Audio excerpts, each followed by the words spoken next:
So today I'm going to look into a very interesting topic called like how Tata built India, 2 centuries of Indian business. I know that Tata got into different kind of industries, different kind of business. Like they have like intertelecom, they have steel business, and they have like Tata Motor. I think there are a lot more. So I think this must be meaning a lot to, the Indian consumer and also affecting a lot across industry would create like some kind of like dominations across industries. So I for them I think they were in the business, in India. Here it say that 2 centuries, so I'll be happy to look into the history of like the Tata development, the growth, and how is it affecting like all the personal life of everyone in India. So let's have a look. Tata, the industrial conglomerate that lies at the heart of India's success on the global business stage. For almost 2 centuries, the Tata Group has pioneered multiple industries in India and remains a market leader in most of them. You've probably heard of Tata Motors, their car division, but as you soon find out, their reach extends far beyond that one subsidiary. In this video, we'll go through 3 generations of Tata businessmen to see how they built one of India's most successful companies. This video is brought to you by Skillshare, where I just released my second class on investing that dives much deeper into how stocks work and how you can value them. You can watch my new class for free by registering with the link in the description.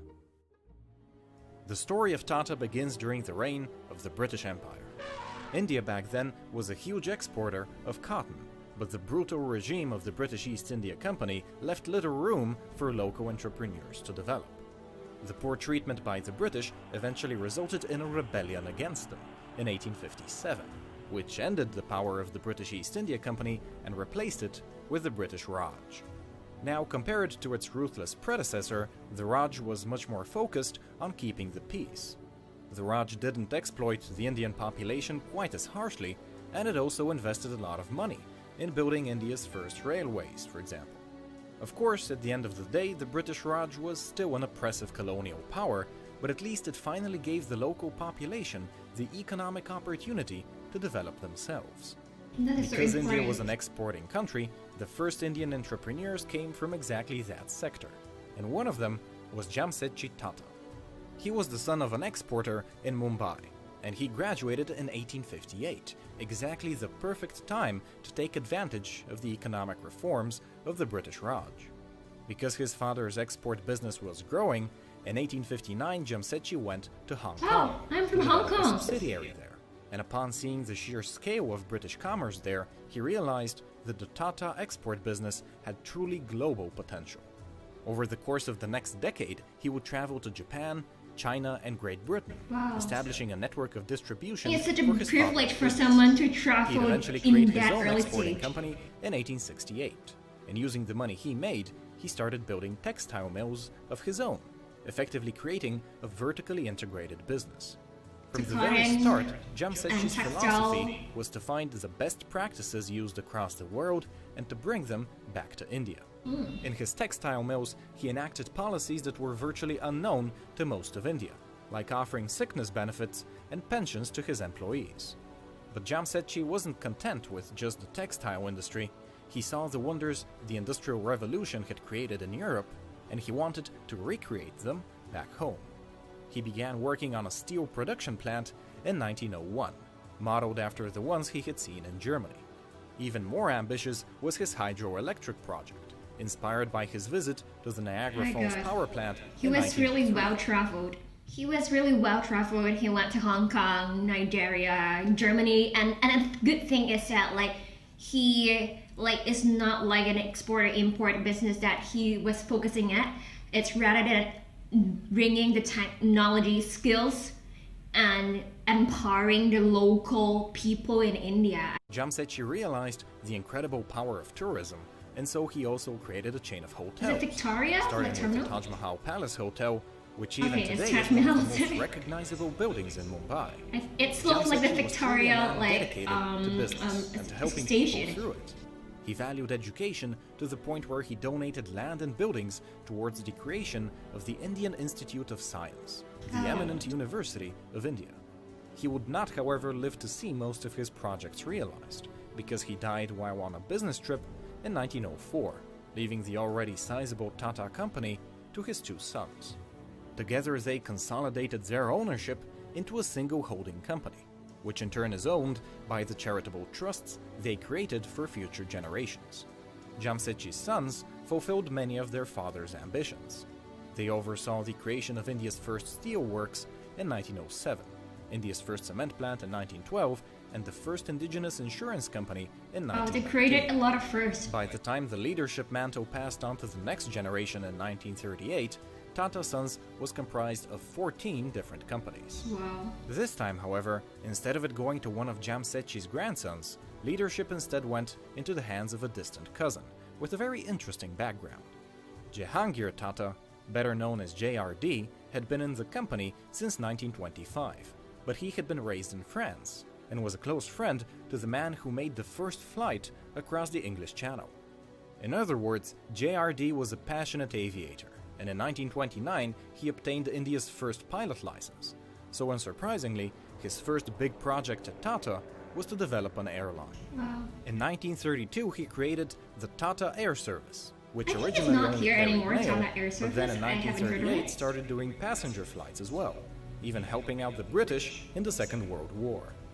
Now, you'd imagine India's independence in 1947 would have been beneficial to the Tatas, but in reality, the socialist policies of the newly created government were at odds with private business. India's first Prime Minister saw just how successful JRD had been with his airline, and in 1953 he unilaterally decided to nationalize it. He kept JRD as the airline's chairman until 1977, and as you can imagine, the company only went downhill from there, drowning in ever-increasing debt. Of course, JRD would not let politics get in the way of business, so he did his best to grow Tata while avoiding the wrath of the socialists. He created Tata Motors in 1945, originally with the idea of building locomotives, but in 1954 he branched out into commercial vehicles through a partnership with the German company Daimler. Over the course of his 52 years of leadership, JRD 52 expanded years. the Tata He's Group like from contributing 14 companies two-thirds to of his 19. life. But to do that, he had to dramatically lower the ownership Tata Sons had in each one in order to appease the socialists. In 1969, the Indian government introduced the Monopolies and Restrictive Trade Practices Act, which was essentially targeted at Tata, even though they were very far from a monopoly by Western standards. Yeah, they But as must JRD be in a expanded the group monopoly. and lowered its ownership, As they are in the coming individual across like subsidiaries, other he started verticals. losing control.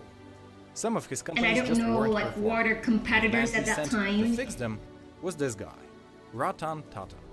He is one of Jamsetji's great-grandchildren, and he joined the Tata Group in 1962. His first major project came in 1971, and it was pretty difficult. Ratan was given charge of a struggling Tata company known as Nelco, which in the 1950s was India's biggest producer of radios, but just 20 years later it had fallen to a 3% market share. Ratan's focus was on technology and the future, so instead of trying to salvage the radio, he instead funded the development of new products, like satellite communications, which restored Nelco in the 1980s and made Ratan the apparent successor of JRD. Ratan claimed leadership of the Tata Group in 1991, right as a wave of economic liberalization swept across India. The socialists lost power and India finally joined the global capital market, but this presented a big threat to Tata.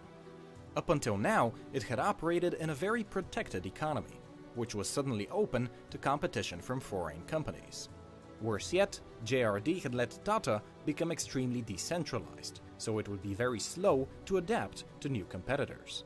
Ratan had no choice but to re-establish ownership over all the Tata subsidiaries, and that didn't come cheap. He sold 20% of Tata Sons, the holding company, and used that money to buy shares in the Tata subsidiaries, especially Tata Steel and Tata Motors. He then reorganized all 100 subsidiaries into 7 sectors, establishing a framework along which he could actually control them. But just wielding power isn't enough to turn around a struggling business. and in the 1990s pretty much every Tata company was losing ground to international competitors. Ratan's answer, however, was brilliant. He started acquiring foreign competitors and absorbing them into the Tata Group, effectively buying all their talent and supply chains and experience in order to strengthen his business back home in India, while also expanding internationally.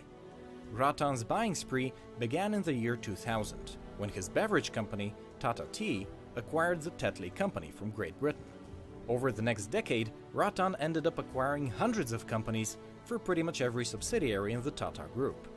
Most notably, he purchased the European steel titan Chorus for $12 billion in 2007, and then Jaguar Land Rover for $2 billion in 2008. They do a lot As you of can like imagine, merge. the international buying spree has been paying dividends for Tata, and today the majority of their revenues actually come from outside of India. What's even more beautiful is that the majority of Tata subsidiaries are actually public companies, whose shares you can purchase on the stock market in India. And if buying stocks and being a shareholder sounds appealing to you, well then you're probably going to be happy to learn that I've just released my second course on Skillshare about the stock market. My first one was a very general introduction, but in this 40-minute animated sequel, we're going to dive much deeper into how stocks actually... Wow, I don't know that Tata have been in so many industries. And I thought that Tata must be earning already quite a lot from the local market. Like unexpectedly, most of his income is basically from overseas. And good to know that there are so many Tatas who I never known before, like who I know is only Ambani, because like I have passed through like his residential place in Mumbai. It's extremely like glamorous and huge. But I'm so interested to know more about Tata. I think this empire doesn't only build one day. I mean, the generation in the past, it's the knowledge that they have passed to every Tata's, the son, the grandsons. This is the most treasurable things that the generation has been passed on. And I mean, no one should deny the success stories of Tata, and definitely it's changing the life of everyone in India. So it's an interesting topic to know about, and let's see what's next. Okay, ciao.